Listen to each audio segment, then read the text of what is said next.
Hello friends, seven global classes में आप सभी का स्वागत है। मैं राम बाबू एंड फिर से बीपीएससी का प्रैक्टिस सेट लेकर आया हूं दोस्तों। इसमें हम लोग 150 प्रश्नों का अध्ययन करेंगे। दोस्तों, अगर हमारे यूट्यूब चैनल को आपने अब तक सब्सक्राइब नहीं किया तो जल्द से जल्द सब्सक्राइब कर लीजिए। चलिए बिना देरी किए शुरू करते हैं आज का पहला सवाल। आज का पहला सवाल है कि पूर्व वैदिक आर्यों का धर्म प्रमुखता था। तो इसका सही उत्तर हो जाएगा प्राकृतिक पूजा और यज्ञ। अगला सवाल है कि निम्नलिखित में से किसे एशिया का ज्योतिपुंज के तौर पर जाना जाता है। तो इसका सही उत्तर हो जाएगा गौतम बुद्ध को। अगला सवाल है कि निम्नलिखित में से कौन सा कथन सही नहीं है। तो इसका सही उत्तर हो जाएगा ऑप्शन ए, श्रवण बेलगोला स्थित गुप्तेश्वर की प्रतिमा जैनियों की अंतिम तीर्थंकर को दर्शाता है। ये बिल्कुल गलत है।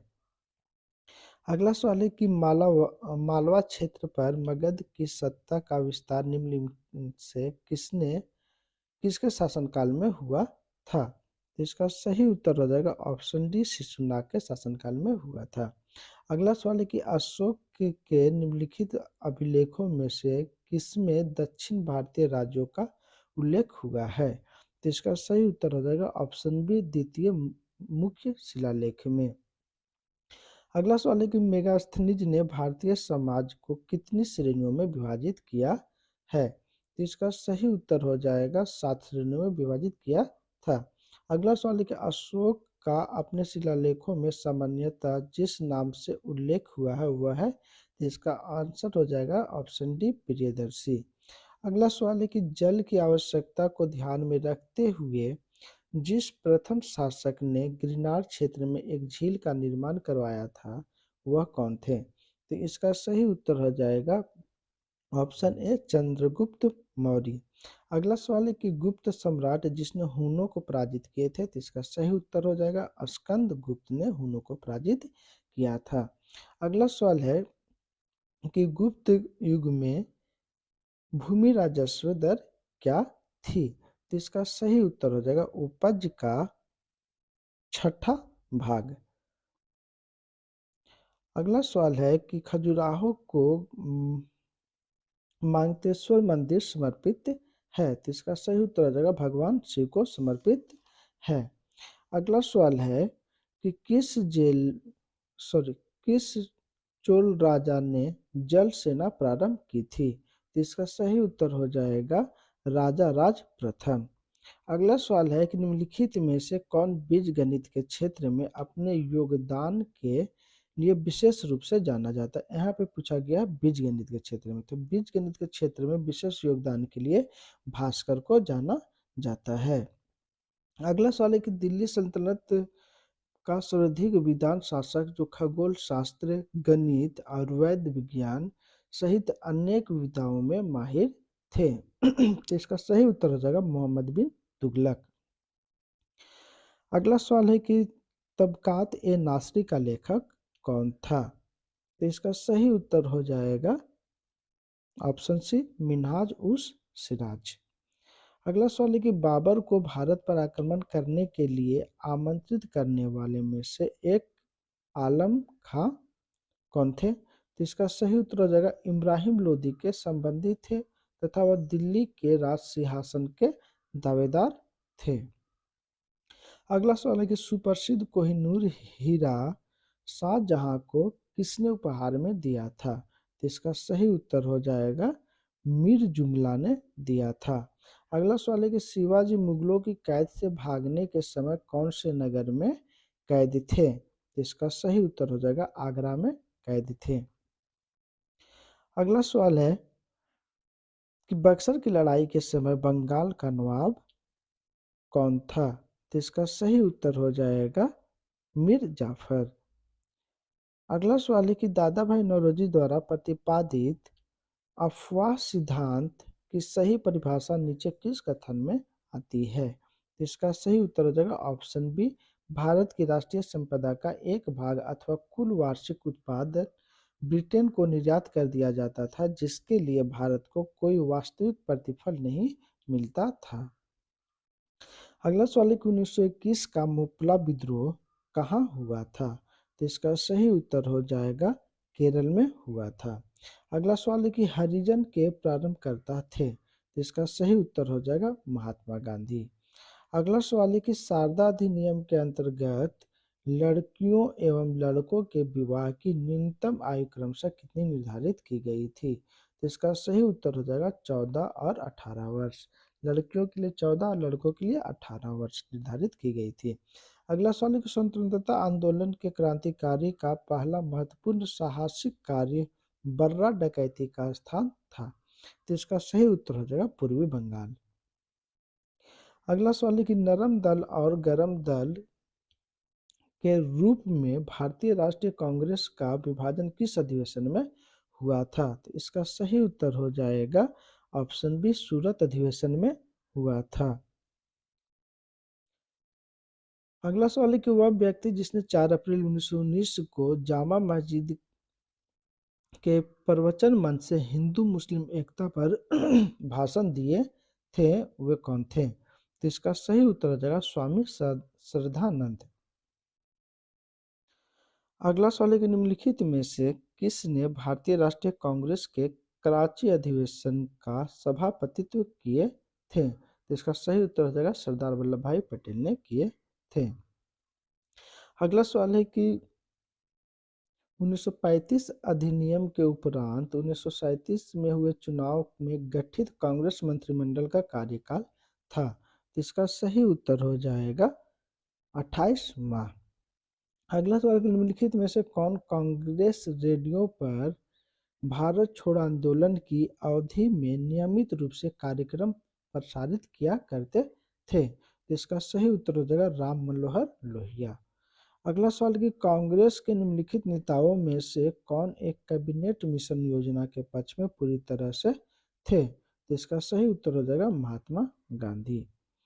अगला सवाल है कि भारतीय स्वतंत्रता अधिनियम इंडियन इंडिपेंडेंस एक्ट ब्रिटिश संसद द्वारा कब पारित किया गया था? तो इसका सही उत्तर हो जाएगा ऑप्शन बी, जुलाई 1947 ईस्वी में। अगला सवाल है कि 15 अगस्त 1947 को निम्नलिखित में से कौन भारतीय राष्ट्रीय कांग्रेस के अध्यक्ष थे? तो इसका सही उत्तर हो जाएगा ऑप्शन सी, जेबी कृपलानी। अगला सवाल है कि पुनर्जागरण संस्कृति में इटली में प्रारंभ होने का कारण क्या था? तो इसका सही उत्तर हो जाएगा ऑप्शन सी, विचारों को व्यक्त करने की स्वतंत्रता। अगला सवाल है कि जगत नारायण लाल को किस जेल में भेजा गया? तो इसका सही उत्तर हो जाएगा ऑप्शन डी, हजारीबाग जेल में भेजा गया था। अगला सवाल है कि राष्ट्रीय कवि की उपाधि अपनी साहित्य कृतियों द्वारा भारतीय स्वतंत्रता संग्राम में सबल सहयोग हेतु निम्न में से किसे प्राप्त हुई थी? तो इसका सही उत्तर हो जाएगा ऑप्शन ए, मैथिली शरण गुप्त को।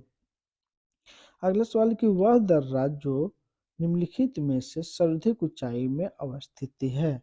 तो इसका सही उत्तर हो जाएगा ऑप्शन सी, नाथुला दर्रा। अगला सवाल है कि इन पश्चिमी वाहिनी नदियों में से कौन दो पर्वत श्रेणियों के बीच बहती है? तो इसका सही उत्तर हो जाएगा ऑप्शन बी, नर्मदा नदी।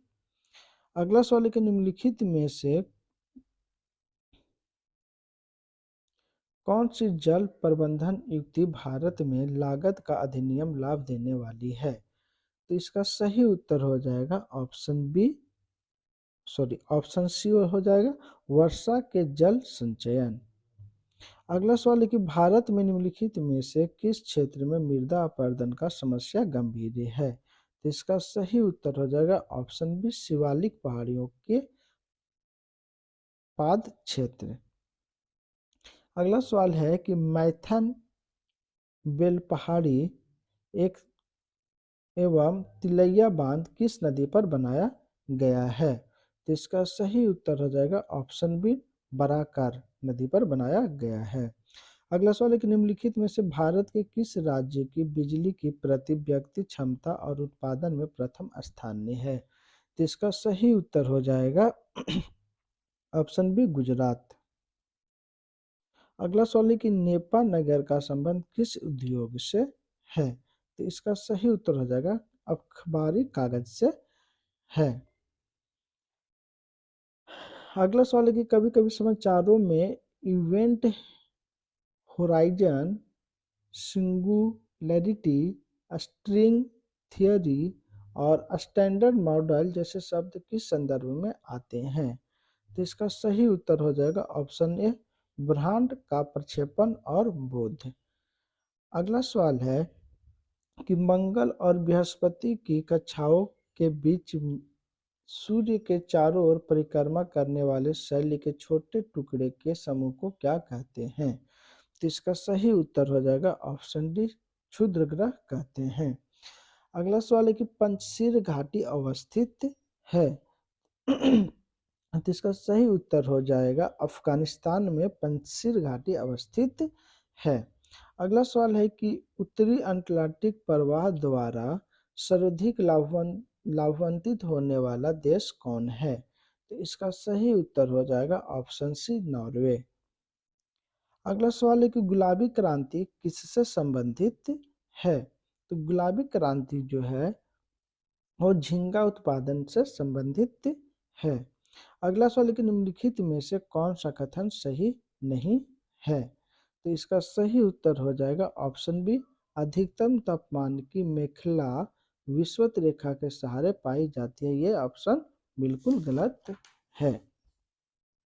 अगला सवाल है कि वर्ष 2021 में आया ताउते तूफान का नामकरण किस देश ने किया? तो इसका सही उत्तर हो जाएगा ऑप्शन ए, म्यांमार ने किया है। अगला सवाल है कि निम्नलिखित में से कौन सा सुमेलित नहीं है? तो इसका आंसर हो जाएगा ऑप्शन डी, प्रकाश वर्ष जो है ये समय मापन की इकाई है, बिल्कुल गलत है। प्रकाश वर्ष जो दूरी का मापन है। जो पूछा जाए एक प्रकाश वर्ष में कितना मीटर होता है? तो 9.46 गुने 10 के पावर 15 मीटर। और यही किलोमीटर में पूछ दिया जाए तो कितना किलोमीटर होता है? तो 9.46 गुने 10 के पावर 12 किलोमीटर होता है। अगला सवाल है कि निम्नलिखित में से कौन सुमेलित नहीं है? तो इसका सही उत्तर हो जाएगा ऑप्शन डी, सिस्मोमीटर, पृष्ठ तल की वक्रता। यह बिल्कुल गलत है। अगला अगला सवाल है कि प्रकाश तरंगों की वायु से कांच में जाने पर चर प्रभावित होते हैं, वे हैं? तो इसका सही उत्तर हो जाएगा ऑप्शन डी, तरंग और वेग दोनों प्रभावित होती है। अगला सवाल है कि प्रकाश के 7 रंग होते हैं, रंगों को अलग करने का क्या तरीका है? तो इसका सही उत्तर हो जाएगा ऑप्शन ए, एक प्रिज्म से रंगों को अलग अलग किया जा सकता है।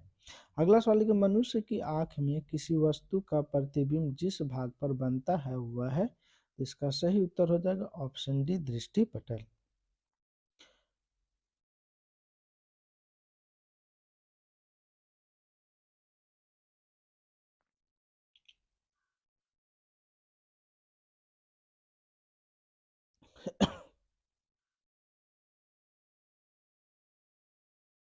अगला सवाल है कि मेन विद्युत प्रदाय में फ्यूज का प्रयोग एक सुरक्षा युक्ति के रूप में होता है।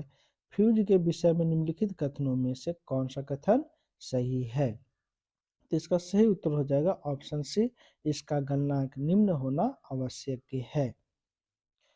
अगला सवाल है कि यदि किसी के डोमेन नेम के आखिरी में .edu.us हो तो यह है? तो इसका सही उत्तर हो जाएगा ऑप्शन डी, यूएसए अमेरिका में एक शैक्षणिक संस्थान। अगला सवाल है कि नैनो प्लग संबंधित है? तो इसका सही उत्तर हो जाएगा एक छोटे सुनने के यंत्र से। अगला सवाल है कि एक ही प्रकार का परमाणु निम्न में से किसमें मिलता है? तो इसका सही उत्तर हो जाएगा ऑप्शन सी, प्राकृतिक तत्व में। अगला सवाल है कि प्लास्टर ऑफ पेरिस रासायनिक रूप से है? तो इसका सही उत्तर हो जाएगा कैल्शियम सल्फेट है। अगला सवाल है कि कठोर जल उपयुक्त नहीं है? तो इसका सही उत्तर हो जाएगा ऑप्शन डी, उपयुक्त में से एक, इनमें से कोई नहीं या इसमें से अधिक। तो कठोर जल जो है दोस्तों यह सामान्यतः उपयोग नहीं होता। ये जल, इस जल में हाइड्रोजन कार्बोनेट, क्लोराइड और सल्फेट के रूप में कैल्शियम और मैग्नीशियम के लवण के आयरन के लवण जल की कठोरता बनाता है, जिसके कारण यह जल के लिए उपयुक्त नहीं होता है और यह साबुन के साथ झाग नहीं देता, बल्कि मलफेन और छेपन देता है। तो साबुन से कपड़े धोने के लिए भी नहीं उपयोग होगा, पीने के लिए भी नहीं होगा, फसल की सिंचाई के लिए प्रयोग नहीं किया जा सकता। ये सारे जो है कठोर जल में प्रयुक्त नहीं होगा, इसलिए इसका ऑप्शन क्या हो जाएगा, उपयुक्त में से कोई नहीं, या उपयुक्त में से एक से अधिक। तो ये यहाँ एक से अधिक ऑप्शन ये हो जाएगा। अगला सवाल है कि व्यंजक चूर्ण के लिए कौन सा कथन असत्य है। तो इसका सही उत्तर हो जाएगा ऑप्शन ए, जल में अधिक विलेय होता है व्यंजक चूर्ण। अगला सवाल है कि सूची 1 और सूची 2 को सुमेलित कीजिए, जो नीचे दिए गए कूट को सही उत्तर चुनिए। तो यहाँ पे दिया हुआ दोस्तों लैक्टिक अम्ल जो है दूध में पाया जाता है। एसिटिक अम्ल जो सिरका में पाया जाता है। साइट्रिक अम्ल जो है नींबू में पाया जाता है। और ब्यूटाइरिक अम्ल है जो दुर्गंध युक्त मक्खन में पाया जाता है। तो इसका ऑप्शन जो है दोस्तों वो ऑप्शन डी सही हो जाएगा। अगला सवाल है कि ऑक्टेन संख्या गुणवत्ता का माप है। तो इसका सही उत्तर हो जाएगा ऑप्शन बी, पेट्रोल की। अगला सवाल कि निम्नलिखित में से कौन सा कथन सुमेलित नहीं है। तो इसका सही उत्तर हो जाएगा ऑप्शन डी, पास्तिकरण जो है वो चाय से संबंधित नहीं है। अगला सवाल है कि मच्छर मारने वाली दवाओं में सक्रिय रसायन है। तो इसका सही उत्तर हो जाएगा ऑप्शन ए, एलिथ्रीन। अगला सवाल है कि अब तक निम्नलिखित रसायनों में से कौन सा कृत्रिम बादल बनाने के लिए प्रयुक्त किया जाता रहा है। तो इसका सही उत्तर हो जाएगा ऑप्शन डी, सिल्वर आयोडाइड का। अगला सवाल है कि डार्विन द्वारा प्रस्तुत प्राकृतिक वर्णवाद निम्नलिखित में से किस पर आधारित है। तो इसका सही उत्तर हो जाएगा ऑप्शन डी, उपयुक्त में से सभी पर। ओवर प्रोडक्शन पर, struggle for existence and evidence पर, सर्वाइवल ऑफ द फिटेस्ट पर। अगला सवाल है कि अफीम प्राप्त किया जाता है। तो इसका सही उत्तर हो जाएगा अफीम जो है बिना पके फल के लैक्टस से प्राप्त किया जाता है। अगला सवाल है कि मनुष्य की खोपड़ी में कुल कितनी अस्थियां होती है।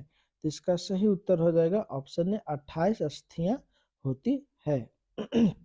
अगला सवाल है कि लार निम्न में से किसके पाचन में सहायक सहयोग करती है। तो इसका सही उत्तर हो जाएगा ऑप्शन ए, स्टार्च का पाचन में सहयोग करती है। अगला सवाल है कि विटामिन ई का महत्वपूर्ण स्रोत निम्नलिखित में से कौन सा है। इसका सही उत्तर हो जाएगा ऑप्शन सी, गेहूं अंकुर का तेल। अगला सवाल है कि यकृत एवं मांसपेशियों में ऊर्जा जमा होती है। तो इसका सही उत्तर हो जाएगा ऑप्शन डी, ग्लाइकोजन के रूप में जमा होती है। अगला सवाल है कि सिलिकासिस एक की है। तो इसका सही उत्तर हो जाएगा फेफड़े संबंधित एक बीमारी है। अगला सवाल है कि मडकाऊ रोग का कारक की है।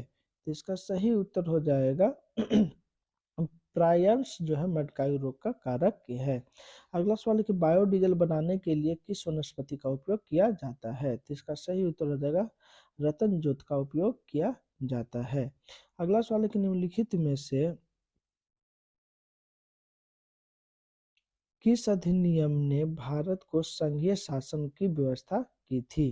तो इसका सही उत्तर हो जाएगा ऑप्शन सी, भारत सरकार अधिनियम 1935 ने।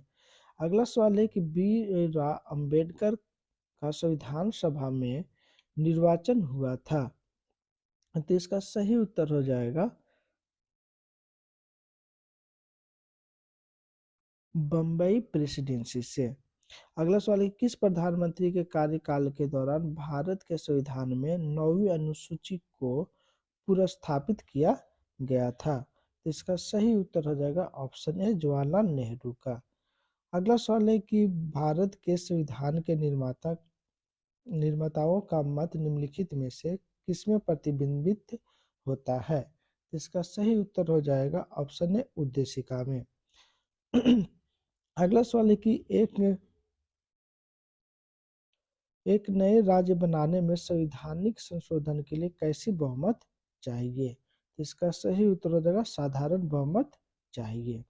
अगला सवाल है कि व्यक्तिगत स्वतंत्रता के लिए उच्च न्यायालय निम्नलिखित में से किस रीट को जारी कर सकता है?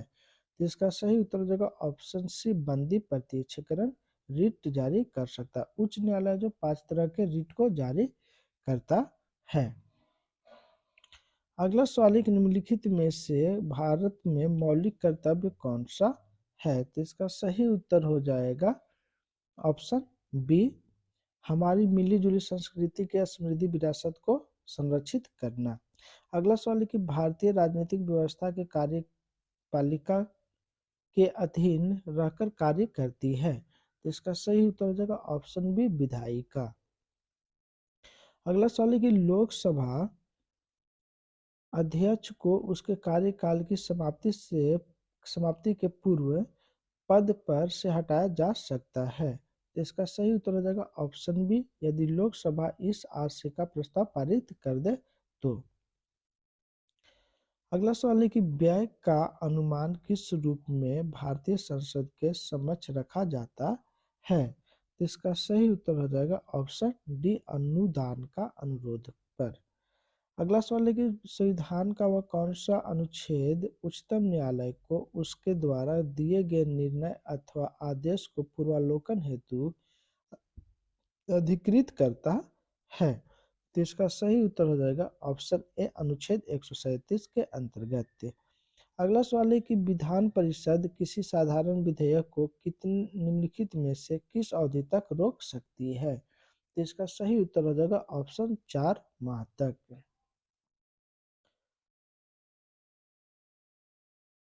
अगला सवाल है कि सरकारी आयोग गठित हुआ था समीक्षा करने के लिए। तो इसका सही उत्तर हो जाएगा ऑप्शन डी संघ और राज्यों के मध्य संबंधों के लिए गठित किया गया था सरकारी आयोग। अगला सवाल है कि न्यायालय द्वारा अपराधी घोषित किए गए व्यक्ति को चुनाव लड़ने के लिए अयोग्य करार देने का निर्णय किया गया। तो इसका सही उत्तर हो जाएगा ऑप्शन डी संसद द्वारा। अगला सवाल है कि वह कॉलेज का विद्यार्थी अपने नगर की नगर परिषद में चुने जाने का इच्छुक है, उसके नामांकन की वैधता अन्य शर्तों के साथ साथ इस महत्वपूर्ण शर्त पर निर्भर होगी कि इसका सही उत्तर हो जाएगा ऑप्शन सी उसका नाम मतदाता सूची में सम्मिलित हो। और जो मतदाता सूची में वोटर लिस्ट में नाम नहीं रहेगा तो वो खड़ा नहीं हो सकता किसी भी चुनाव में। अगला सवाल है कि बाइटर स्टार अभ्यास किस देश में आयोजित एक बहुराष्ट्रीय सैन्य अभ्यास है? तो इसका सही उत्तर हो जाएगा मिस्र में। अगला सवाल है कि अगर किसी देश का भुगतान संतुलन विपरीत हो तो उसे किस संस्था से मदद लेनी पड़ेगी? तो इसका सही उत्तर हो जाएगा ऑप्शन सी अंतर्राष्ट्रीय मुद्रा कोष से मदद लेने पड़ेगी। अगला सवाल है कि निम्नलिखित में से कौन सा शब्द मौद्रिक नीति के बनाने में प्रयोग नहीं किया जाता है? तो इसका सही उत्तर हो जाएगा ऑप्शन डी ब्लू चिप का। अगला सवाल है कि देश के वित्तीय आपातकाल की घोषणा कौन कर सकता है? तो इसका सही उत्तर हो जाएगा ऑप्शन बी भारत के राष्ट्रपति। अगला सवाल है कि भारत में मोटर वाहनों के दायरों और ट्यूबों के लिए अनिवार्य मानक चिन्ह निम्नलिखित में से कौन सा है? तो इसका सही उत्तर हो जाएगा ऑप्शन बी भारत मानक ब्यूरो BIS। अगला सवाल है कि प्रवासी भारतीय दिवस निम्न में से किस दिन को मनाया जाता है? तो इसका सही उत्तर हो जाएगा ऑप्शन डी 9 जनवरी को प्रवासी भारतीय दिवस के रूप में मनाया जाता है। अगला सवाल है कि केंद्रीय मंत्रिमंडल अगस्त 2022 में प्रधानमंत्री आवास योजना शहरी को किस वर्ष तक जारी रखने की मंजूरी दी है? तो इसका सही उत्तर हो जाएगा ऑप्शन बी 2024 तक। अगला सवाल है किस कंपनी ने दूसरी पीढ़ी 2G का इथेनॉल प्लांट विकसित किया जिसका हाल ही में उद्घाटन किया गया है? तो इसका सही उत्तर हो जाएगा ऑप्शन ए RIL। अगला सवाल है कि किस भारतीय सशस्त्र बल ने हिम ड्रोन ए थॉन कार्यक्रम शुरू किया है? तो इसका सही उत्तर हो जाएगा ऑप्शन डी, भारतीय सेना ने शुरू किया है। अगला सवाल है कि हाल ही के में खबरों में रहा डोनी पोलो एयरपोर्ट किस राज्य में स्थित है? तो इसका सही उत्तर हो जाएगा ऑप्शन डी, अरुणाचल प्रदेश में स्थित है। अगला सवाल है कि बिहार का कौन सा जनपद झारखंड से अंतर्राज्यीय सीमा नहीं बनाता है? तो इसका सही उत्तर हो जाएगा ऑप्शन ए, बक्सर। अगला सवाल है कि पीएम श्री योजना जिस हाल ही में लॉन्च किया गया है किस क्षेत्र से संबंधित है? तो इसका सही उत्तर हो जाएगा ऑप्शन बी, शिक्षा के क्षेत्र में से संबंधित है। पीएम श्री योजना जो है वो इसके तहत देश भर में 14,500 स्कूलों में पीएम श्री योजना को में अपग्रेड किया जाएगा, उसे विकसित किया जाएगा। अगला सवाल है कि नेशनल ग्रीन ट्रिब्यूनल ने कचरा प्रबंधन नियमों का उल्लंघन करने के लिए किस राज्य सरकार पर 3500 करोड़ 3,500 करोड़ रुपए का जुर्माना लगाया है? इसका सही उत्तर हो जाएगा ऑप्शन सी, पश्चिम बंगाल पर। अगला सवाल है कि नौसेना के नए ध्वज में किस आकृति के अंदर राष्ट्रीय प्रतीक है? तो इसका सही उत्तर हो जाएगा ऑप्शन ए, नीला षष्ठकोण के अंदर। अगला सवाल है कि हाल ही में खबरों में रहा मून लाइटिंग किस क्षेत्र से संबंधित है? तो इसका सही ऑप्शन हो जाएगा डी, स्पेस। अगला सवाल है कि विश्व कुश्ती चैंपियनशिप में 4 पदक जीतने वाले पहले भारतीय कौन हैं? तो इसका सही उत्तर हो जाएगा ऑप्शन ए, बजरंग पुनिया। अगला सवाल है कि कन्वर्जेस पोर्टल संयुक्त रूप से किन 2 मंत्रालय द्वारा लॉन्च किया गया है? तो इसका सही उत्तर हो जाएगा ऑप्शन ए, कृषि और खाद्य प्रसंस्करण उद्योग मंत्रालय के द्वारा लॉन्च किया गया है। अगला सवाल है कि पर्यावरण मंत्रियों के राष्ट्रीय सम्मेलन का उद्घाटन किस राज्य में किया गया है? तो इसका सही उत्तर हो जाएगा ऑप्शन डी, गुजरात राज्य में किया गया है। अगला सवाल है किस संस्था ने दक्ष नाम से एक नई सुपटेक पहल शुरू की है? तो इसका सही उत्तर आ जाएगा ऑप्शन बी, आरबीआई के द्वारा शुरू की गई है। अगला सवाल है कुनो राष्ट्रीय उद्यान जहां चीतों को लाया गया था किस राज्य में स्थित है? तो इसका सही उत्तर हो जाएगा ऑप्शन बी, मध्य प्रदेश में कुनो राष्ट्रीय उद्यान स्थित है। अगला सवाल है कि ऑनलाइन जुए का निषेध और ऑनलाइन गेम का नियमन आदेश 2022 किस राज्य में लागू हुआ? तो इसका सही उत्तर हो जाएगा ऑप्शन सी, तमिलनाडु राज्य में लागू किया गया है। अगला सवाल है कि स्टेट फास्ट नून का संबंध किससे है? तो इसका सही उत्तर हो जाएगा परमाणु युद्ध अभ्यास से संबंधित है। अगला सवाल है कि हर साल विश्व विकास सूचकांक दिवस कब मनाया जाता है? तो इसका सही उत्तर हो जाएगा ऑप्शन सी, 24 अक्टूबर को मनाया जाता है। अगला सवाल है कि भारत के पहले माइग्रेशन मॉनिटरिंग सिस्टम का उद्घाटन किस शहर में किया गया? तो इसका सही उत्तर हो जाएगा ऑप्शन डी, मुंबई में किया गया है। अगला सवाल है कि नई पीढ़ी के मध्यम दूरी की बैलिस्टिक मिसाइल का नाम क्या है जिसका हाल ही में प्रशिक्षण किया गया है? तो इसका सही उत्तर हो जाएगा ऑप्शन डी, अग्नि प्राइम नाम है। अगला सवाल है कि किस संस्था ने राष्ट्रीय बौद्धिक संपदा पुरस्कार 2021 और 2022 जीता है? तो इसका सही उत्तर हो जाएगा ऑप्शन बी, आईआईटी मद्रास ने जीता है। अगला सवाल है कि भारत ने पहले निजी तौर पर विकसित रॉकेट का नाम क्या है? तो इसका सही उत्तर हो जाएगा ऑप्शन ए, विक्रम एस नाम है। अगला सवाल है कि दुनिया का पहले ऊंचा पोलिंग बूथ ताशिंगंग किस राज्य या केंद्र शासित प्रदेश में स्थित है? तो इसका सही उत्तर हो जाएगा ऑप्शन डी, हिमाचल प्रदेश में स्थित है।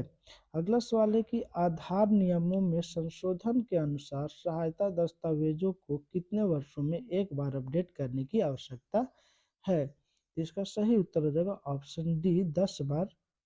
10 बार उसे अपडेट करने की आवश्यकता है। अगला सवाल है कि किस भारतीय राज्य ने 10 नवंबर 2022 को बाजरा दिवस के रूप में मनाया। तो इसका सही उत्तर हो जाएगा ऑप्शन डी, उड़ीसा राज्य ने मनाया है। अगला सवाल है कि 29 अगस्त 2022 को बिहार के किस खिलाड़ी को मेजर ध्यानचंद खेल रत्न अवार्ड से सम्मानित किया गया। तो इसका सही उत्तर हो जाएगा ऑप्शन बी, ज्योति कुमारी को। अगला सवाल है कि विश्व जल दिवस निम्न में से किस दिन को मनाया जाता है। तो इसका सही उत्तर हो जाएगा ऑप्शन डी, 22 मार्च को मनाया जाता है। अगला सवाल है कि अंतर्राष्ट्रीय जैव विविधता दिवस निम्न में से किस दिन को मनाया जाता है। तो इसका सही उत्तर हो जाएगा ऑप्शन सी, 22 मई को मनाया जाता है। अगला सवाल है कि पुस्तक द इकाबग के लेखिका कौन है। तो इसका सही उत्तर हो जाएगा ऑप्शन सी, जेके रॉलिंग है। अगला सवाल है कि मुजफ्फरपुर बम कांड में किस क्रांतिकारी को 1908 में अलीपुर सेंट्रल जेल में फांसी दी गई थी। इसका सही उत्तर हो जाएगा ऑप्शन बी, खुदीराम बोस को। अगला सवाल है कि कौन सी क्षेत्रीय भाषा बिहार में सर्वाधिक बोली जाती है। तो इसका सही उत्तर हो जाएगा ऑप्शन ए, मैथिली जो है सबसे अधिक बोली जाती है। अगला सवाल है कि लास्कर डेविड पुरस्कार किस क्षेत्र में से संबंधित है। तो इसका सही उत्तर हो जाएगा विज्ञान के क्षेत्र से संबंधित है। अगला सवाल है कि राष्ट्रीय गणित दिवस निम्न में से किस दिन को मनाया जाता है। तो इसका सही उत्तर हो जाएगा ऑप्शन डी, 22 दिसंबर को मनाया जाता है। अगला सवाल है कि बिहार के कितने प्रतिशत श्रम शक्ति अपनी जीविका के लिए कृषि और सहवर्ती कार्यों के लिए निर्भर है। तो इसका सही उत्तर हो जाएगा ऑप्शन सी, 74%। अगला सवाल है कि बिहार के कौन सा शहर गंगा नदी के किनारे नहीं बसा है। तो इसका सही उत्तर हो जाएगा ऑप्शन डी, गया जो है गंगा नदी किनारे नहीं बसा हुआ, गया जो है फल्गु नदी किनारे बसा हुआ है। अगला सवाल है कि गोगा बिल झील बिहार के किस जिले में स्थित है। तो इसका सही उत्तर हो जाएगा कटिहार जिले में स्थित है। अगला सवाल है कि निम्नलिखित में से कौन सा जल कुंड राजगीर में स्थित नहीं है। तो इसका सही उत्तर हो जाएगा ऑप्शन ई,